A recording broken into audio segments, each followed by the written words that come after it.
It's a great day here on the Island of Peace on Alum Creek, but you know, as Mark Miller and Ethan Heathcote say, it's always a great day.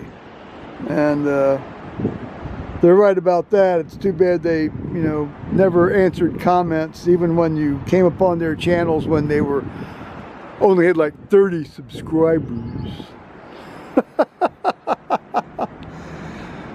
Yeah, it's kind of surprising for good, well, they were good Indiana boys, now they're good California boys. Well, you know, freedom of choice, that's what the country's all about, isn't it? Absolutely, you bet. Looky here, YouTubers.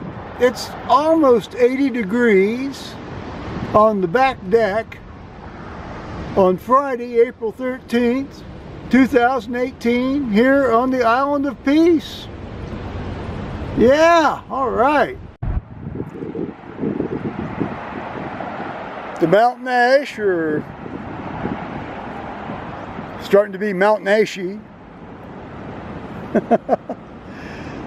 I like it a lot better when they get their red berries later in the fall.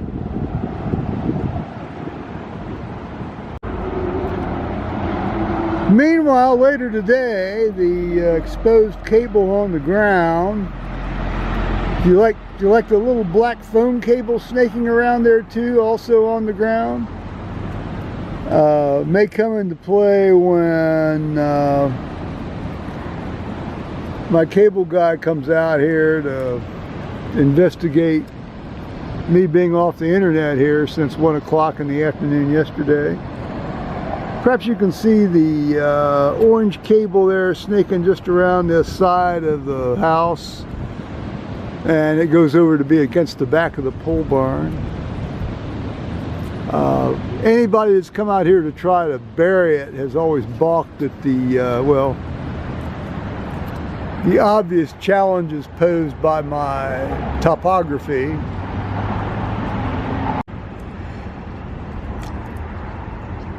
Perhaps the problem resides here, in this happy little cable box with connectors and things. I guess we'll see. The guy is supposed to come out at 3 o'clock or between 3 and 4, and right now it's just about 1:30, well, 13:30 in the afternoon Eastern time. So as I alluded, or, you know, hinted at, implied that, you know, here's a brand new modem. It's an Aris SB6190. But you notice that the actual internet, I'm connected to the internet light, the little globe at the bottom. It seems to be not lit.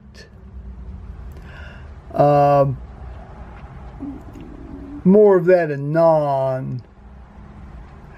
Meanwhile, here is my Netgear CM500 that seems to have maybe taken a big crap. I don't know. We'll find out.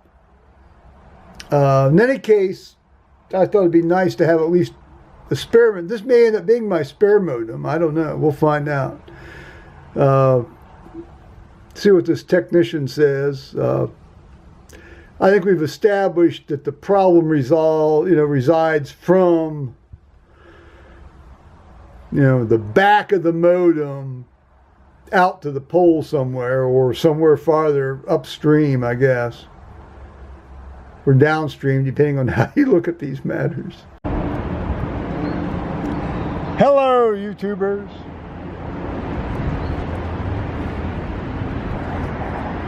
Let's get this puppy underway.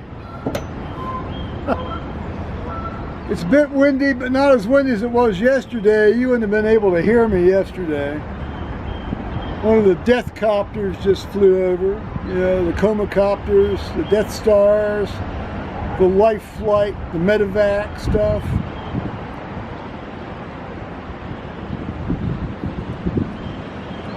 So Some poor bastard is either being fetched or going to be fetched. Some poor set of operating room personnel are going to be bled on, puked on, terrified, called upon to do their utmost, or just bored out of their damn minds. All things are possible.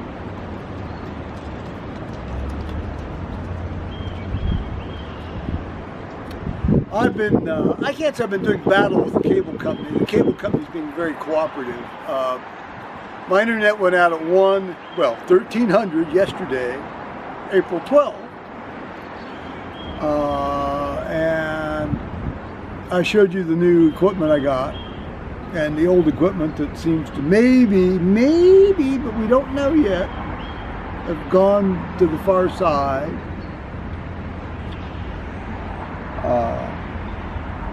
So I eagerly await this fellow's arrival to,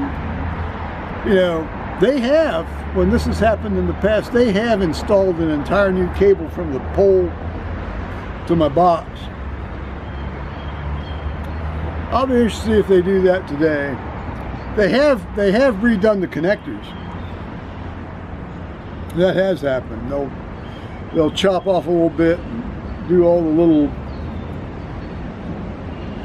fancy things they do with coaxial cables and put things back together and test the resistances and adjust resistances and things. I'll be interested to see how long this takes this fella.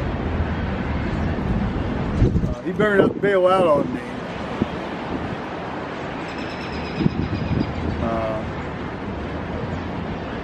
As far as burying the cable goes, as I mentioned earlier, have at it, boys. It ain't my fucking problem if you got undergrowth to go through.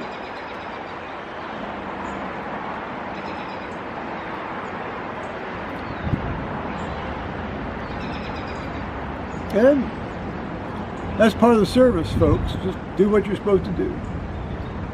That's kind of a mantra on this little channel, and just do what you're supposed to do.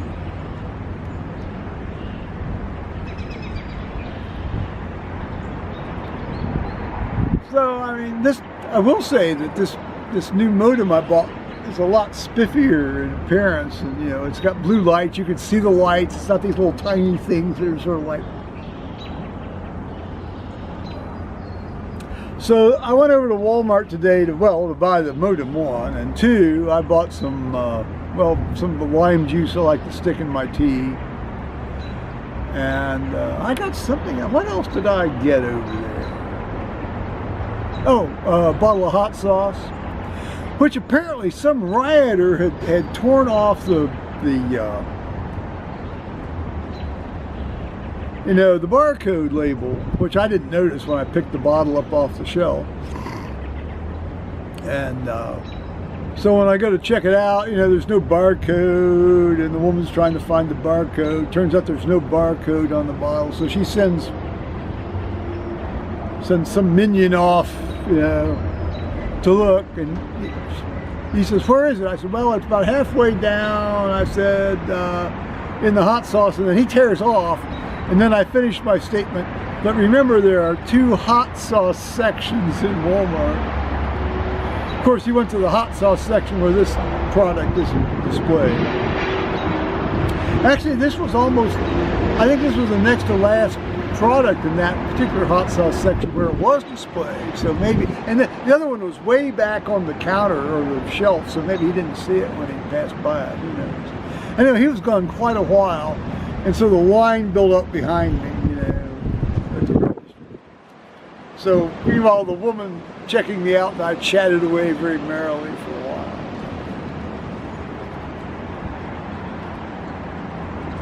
Eventually he returned. I told her in the meantime, I said, "I can tell you what it costs, if that makes any difference." But he had already gone off with the bottle, so I guess it didn't matter if I told her what it cost. I said it was $2.18. Well, $2.18, yeah, $2.18.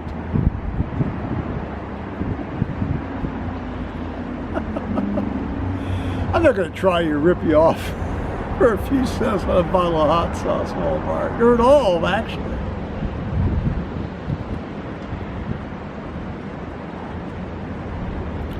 So I went over to Staples to get some packaging tape. I like to seal my important letters with packaging tape, and I stick my various empties and things in the boxes I get when I order from Amazon and Walmart, and stick them down at the end of the driveway. And we've got quite the nice stack of stuff, you know, building up the end of the driveway. I spoke with Rumpke this morning about it. I don't think they're going to come out. I think I'm going to have to call the township and get the township on their ass. But you know, I just don't care. I do care the fact that I have to pay $41 every 4 months for this shit. And they don't pick it up. That I do care about.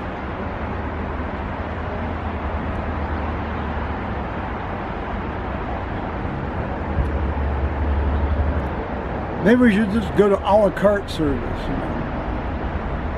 I only need pickup every 3 weeks. Oh, okay. We'll just charge you a third of $41.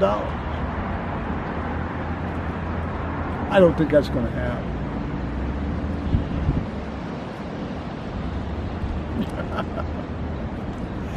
I'll tell you though, on a glorious day like today, and yesterday it was, you know, a little bit, not quite as warm. We got up to about 69 yesterday, but it was very windy. Not so windy today. Very warm today as well. So I showed you what it was.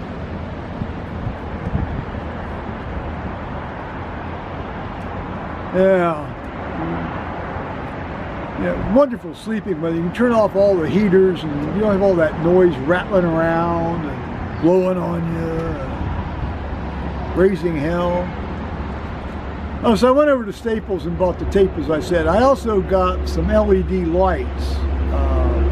It's amazing how much they've come down in price in the last, well, 6 months, anyway, especially. Because I have, there's about 3 or 4 lights I leave on in the house all the time. I thought, hell, even if you can save, you know, 10 or 12 watts per light, so you don't have, you know, when you leave it on all the time, this might make a difference. Maybe it will, maybe it won't. I don't know. Let's see what the great god carbon dioxide has to say about that. Better get all the carbon dioxide worshippers to convene a council on that. Sort of like the Nicene Council, or Ephesian Council, or Constantinopolitan Council.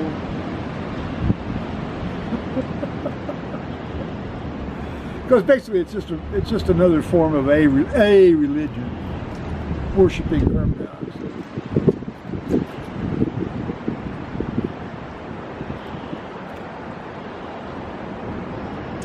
Well, I printed off the Ohio Republican May primary ballot the other day, and I didn't know but a couple of names on the entire ballot. About three or four, I think. Well, 4 or 5 actually.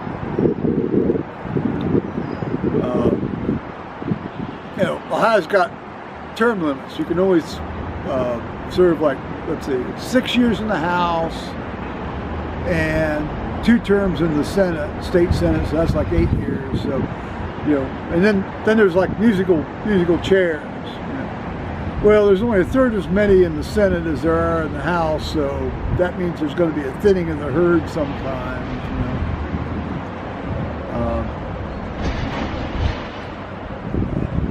In a one-party county like Delaware County, you know, it's especially interesting to see the workings of how that goes. One of the fellows running for the state Senate now goes to our church.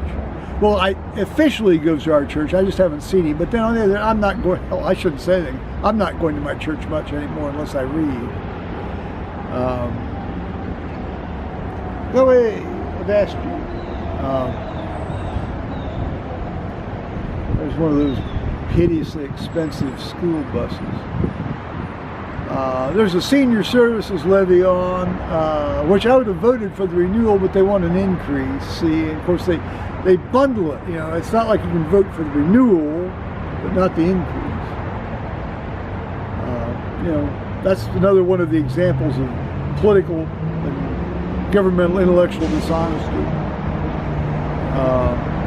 I'll probably end up voting for it.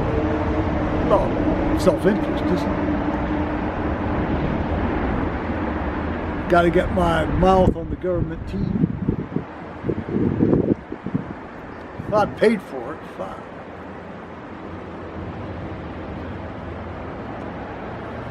Let's see, what else is on? Oh, there's one of these, you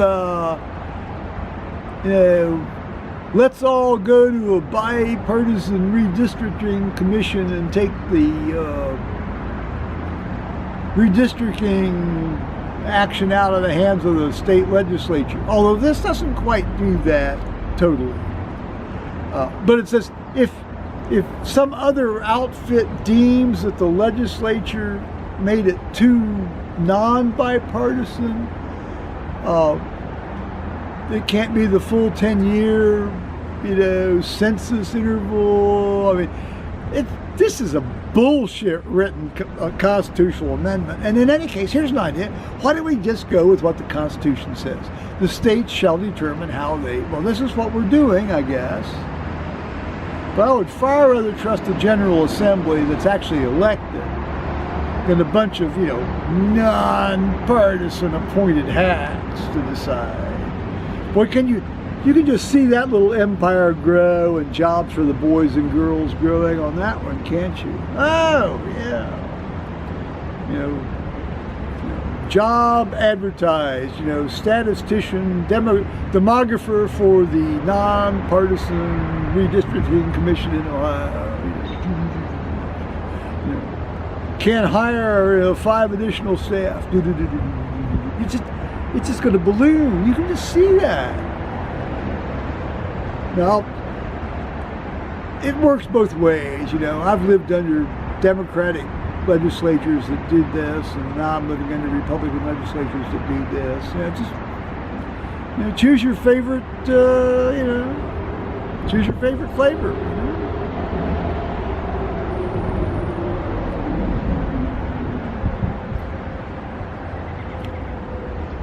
Then, of course, meanwhile, you've got the primary race for governor. Well, you've got DeWine, and unfortunately, fortunately, he's running with John Husted. I would rather have John Husted ran for governor, but he's running for lieutenant governor with DeWine. In Ohio, you used to vote separately for them. No, it's all lockstep now.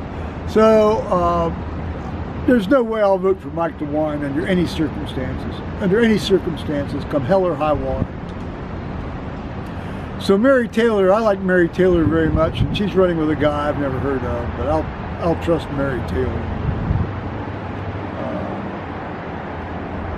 She's very farm friendly, very firearms friendly. She's not hateful like DeWine. DeWine's hateful. He's mean.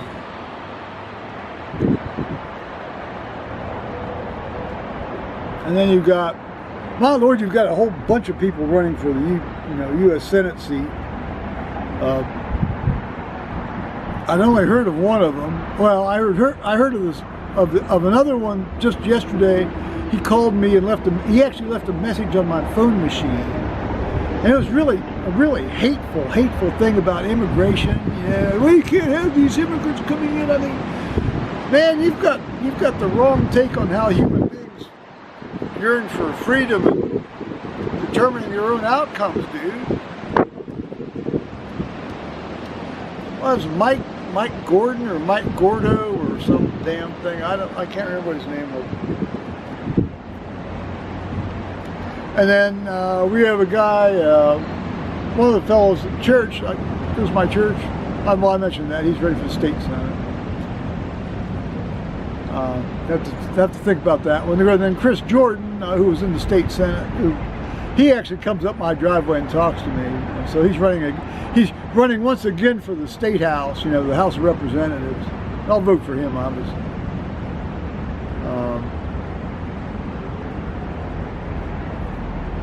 Of course, then I told you about the issues. So I think I've covered all of the stuff on the ballot. I was going to go up there and vote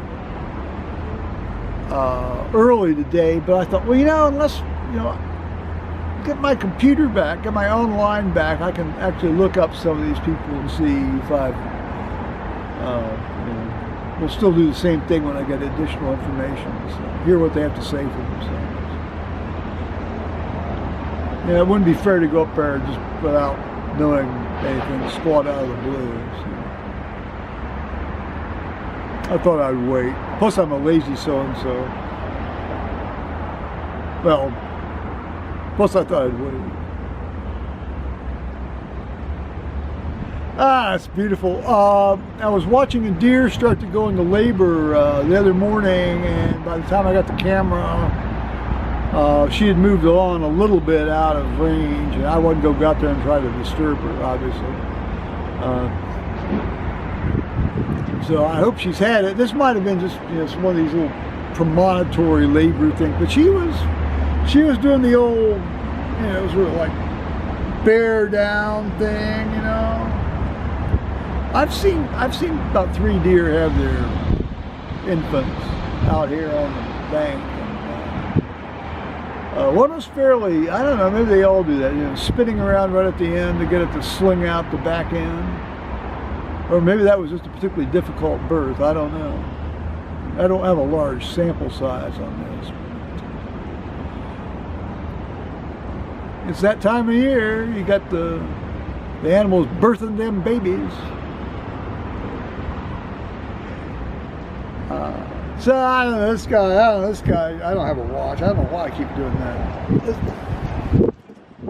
Hope this guy, well, he better fix my problem. That's what I'm paying him for. Alrighty, bye-bye, YouTubers.